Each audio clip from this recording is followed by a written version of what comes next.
Okay, so I come from Bulgaria. It's where I've lived my whole life.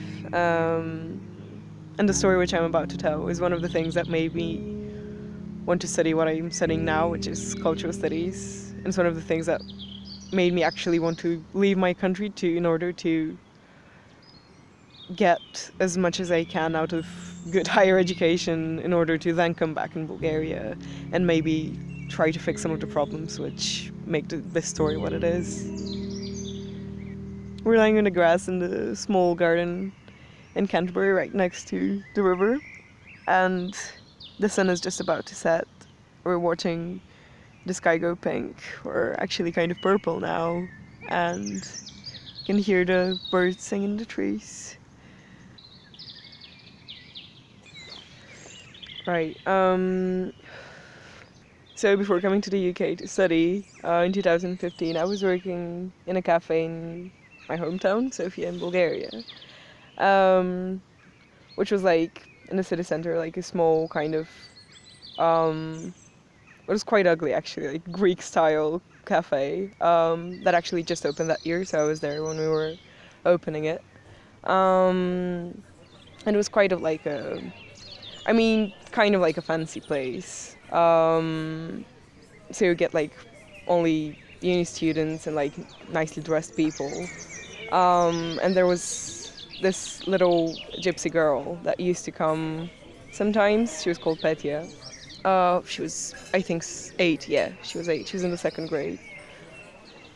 So she used to come sometimes with her mom, sometimes on her own, sometimes with her sisters. There were like 4 of them, I think. And she had like really dirty clothes. They were obviously like really poor. And they used to come to beg. Yes, they well, not for money, but for like some of the cakes, because it was more of a like a patisserie kind of place, not really just coffee. So they'd be like, "Oh, can we have a bottle of Coke? Can we have a piece of this cake, or like the pudding, or something?" And whenever my boss was there, she would be really nice to them and be like, fill a whole bag of like sweets and cakes for them, and then they would, of course, they would come back like the next day. But they made it like my boss made it really explicit that we shouldn't give them anything if we're just on our own, like just the waitresses. So whenever she would come, when my bosses weren't there, all my colleagues would be like, "No, no, no, we shouldn't. Like, we really shouldn't, because we're told not to." And I felt really bad, and I think most of them did as well. But Petty didn't stop coming. She actually started like chatting to me quite a lot, and I saw she was like a really, really curious and knowledgeable girl. Like she's, I mean, it's rare to see children that age act like that, and I'm not speaking about gypsies here. Like it's not. I wasn't surprised she was the way she was because she was a gypsy. Like any kid that age is usually not that interested in school and life and like learning things. She was so curious. I think she sometimes actually missed school to come to beg, which made me really sad because I knew she was getting a lot out of it. Like she needed to be there, but at the same time, like I understand that. I kind of understand her mom's motives in sending her on the street because if they have nothing to eat, like of course. So most of the gypsies in Bulgaria are like quite poor. There's some, but most of them, especially the ones who live in the big cities like Sofia, just like live in small ghettos around town and on the outskirts as well. And they live in like very big, they're like, I don't know how to describe it, like small towns in the city. Yeah, they're not accepted in community. Like Bulgarians wouldn't hire gypsies for anything else rather than like collecting the bins or cleaning, and almost always just like in places that are not, again, like fancy. So in a shopping mall you would rarely get like gypsy cleaners because it looks bad. And the other thing is that they're just not encouraged to get into education in terms of, most of them just finish like the 7th grade, which is like before going to high school. And in Bulgaria, in order to get a proper job, you need to have finished the 8th grade. So that's just 1 year, but like from what I know, most of them don't finish that. And of course, employers wouldn't go for someone who doesn't have um, secondary education, or at least that's the general narrative, whereas it's actually, you know, it is ethnic discrimination more than anything else. But there's also things like they have their own slang. They speak most of them speak Bulgarian, but in a way which is like gypsy-like. There's just so much stigma around who they are and how they live their life. So there's this general view that every gypsy, like their purpose in life is to steal and to just be harmful to the community, and that's like very like reflected in media. And you don't get to see anything else covered in the news or like in newspapers.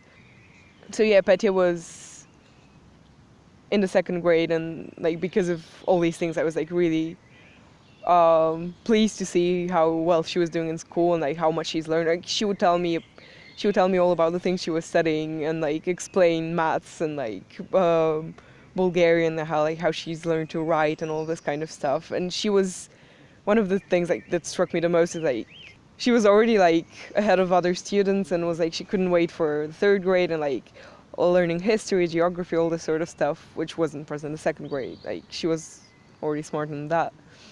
So at some point she started just coming to chat. Like she stopped asking for food or drinks, just really liked me and saw that I liked her as well.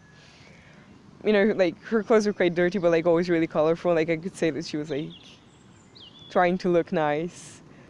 We had like, well, darker skin obviously, and like dark hair, dark eyes, big eyes. And then there's these two drivers that we have who do like deliveries with the cakes. And this one time, one of them had come to take a cake, and he was just sitting on the tables outside. And that's when Petya came to see me again. And she just walked in the shop, saw me, like waved. And then I was like, oh, do you want to like sit outside on the tables? And she was like, yeah, sure, let's go. So she started walking in front of me, so I was still behind the till. And she started walking out. And then I heard that guy, the driver, shouting. So I like looked around and was like, what's going on? And I saw he was shouting at her. And he was just being like, oh, you fucking gypsy, like, leave now. This is not your place, like, you need to go. And shouting this to a small kid? Yeah. 7? She was like 7, 8 years old. And I could, like, even before her turning around to look at me, I could just, like, her whole body, like, going stiff. And then he wouldn't stop. Like, she was really, really scared because he just, like, stopped in one place and was, like, staring at him. And he wouldn't stop shouting, like, in a really loud voice. I mean, he was the one attracting customers' attention by being like really fucking rude to a kid. And then she just turned around, that's when she looked at me, and she had the most confused look on her face. And then he just like rushed to the door, and I just told him to shut up. And I was like, this is just a kid, like really just like stop doing that. And then he started like talking to me about how it's not her place here, she needs to leave. Like he kind of knew that she had been coming for a while, and was like this shouldn't be happening at all, like why are you giving her food? And I just like took her by the hand and like dragged her to the side, like didn't drag her but like walked her to the side, and she was just like, why is this man saying these things to me? Because she's so curious and she was so open to everything. She was hurt in such a powerful way that she couldn't even understand what was going on, and she was just asking like, well, why is he saying that? I don't get it. And then I went really quiet because I didn't know what to say, and in front of me was a 5-year-old girl who was also really way too fucking intelligent for a 5-year-old, and I knew that if I told her what I think is the truth, she would understand. And then that made me feel like I have a massive amount of responsibility with what I was about to say. So I really didn't know what to do, because I could have been just like, oh, like there's some people like that, he's just like rude, he's crazy or something like that. But I didn't want to lie because I knew that was what she was going to be facing for the rest of her life. And I kind of felt it may be okay if I explain why he's doing that. Maybe it's better for her to be hurt now, but maybe try and, you know, like create some sort of like shield, like a mental shield towards this sort of thing if she can, while she's still young and passionate about life, instead of losing all of that because she's been offended so many times. So it's just like, look, like, this is not rational, this is not logical, but it's gonna happen throughout your life, and he's not gonna be the only one. And I'm not saying that to be mean to you, but it is the truth. And I think you're really, really, really smart, and you need to somehow learn to ignore all of that and keep that curiosity within yourself and just keep trying, because you're gonna be faced with unfairness for the whole of your life, and it will never be because of who you are. It's always gonna be because the color of your skin or how you speak. No one is gonna see who you are behind all of this, and they're just gonna insult you for what you look like. And you need to try, like, you really need to try and not be hurt by all of this, because it is gonna bring you down if you don't. And then, like, it was so hard not to cry, but I was like, okay, so she's the hurt one, like, I can't, start crying in front of her now. And you're just always gonna be so fucking isolated, just because of what our society is structured like. And then that same night her mother came, and I'd always like really respected that woman. Like, I obviously didn't know her well, but I just always respected her for like trying so hard with her kid, and for encouraging her to study, because I know it's not a common thing, but she was really like being, okay, Petty, like this is great, like you need to learn more, you need to study, you can have a future. Always in that very, sanitized kind of way, where she was kind of trying to protect her from the reality of things, but still, like, I was really admiring her for encouraging her child to do that.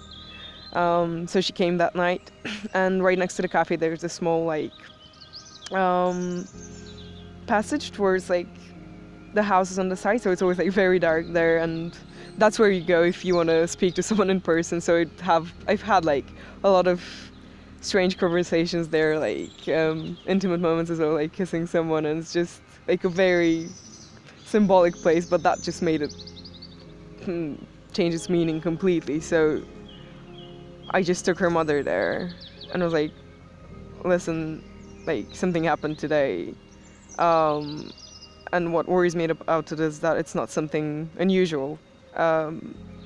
It's something that's just gonna keep happening to your daughter if you keep letting her go out in the streets to beg. And I understand that this is what you have to do in order to keep living. And then by that point she was already like starting to cry. Like, seeing her guilt was just, it just makes you see, it's like you just see all the unfairness. Like, I can't describe it in words, and you don't need words once you see something like, when you see someone's life situation and how it's just full of contradictions that you can't resolve, and you're doing what you can and it's all the wrong things, but it's because there's no right choices. And then I just asked her not to. I was like, this is gonna ruin her. Like, she's 8 and she's so vulnerable because she's so open to the world and she's so loving and such a brilliant child. So please don't. And then her mom was just like, she took me by the hand and was like, I really love her, and I can see she's exceptional, and I really want to support her in everything she does, and I want to see a future for her, but I have to do that as well. Like, this has to be a part of her life, because we need food, we need to survive. So it comes to like existence in the end, to like just managing bare life. And yeah, I guess that's my story. And then I guess a bit of an epilogue would be that I did not see her after that. Basically, one of the reasons was that I left the cafe a couple of weeks later, and I came back to like speak to my colleagues, and they told me that she sometimes came, but like much more rarely.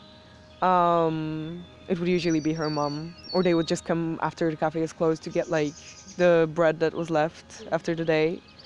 Um, and then it's one of those things that like wherever I go, like throughout the years, I would occasionally just remember, like every couple of months, I would just think, oh, like I wonder how she's doing, and it's this massive like gap inside of me where I just like want to have some sort of contact with her. I just want to find her. I want to meet up. I want to talk and just see how she's doing. It's one of those things where I know that whatever I'm aspiring to as a person with what I'm doing is this is one of the things that are like leading me. It's like this is what I want to do. This is what I know I can maybe make an impact on. Maybe I can do something to change this because it just has to happen.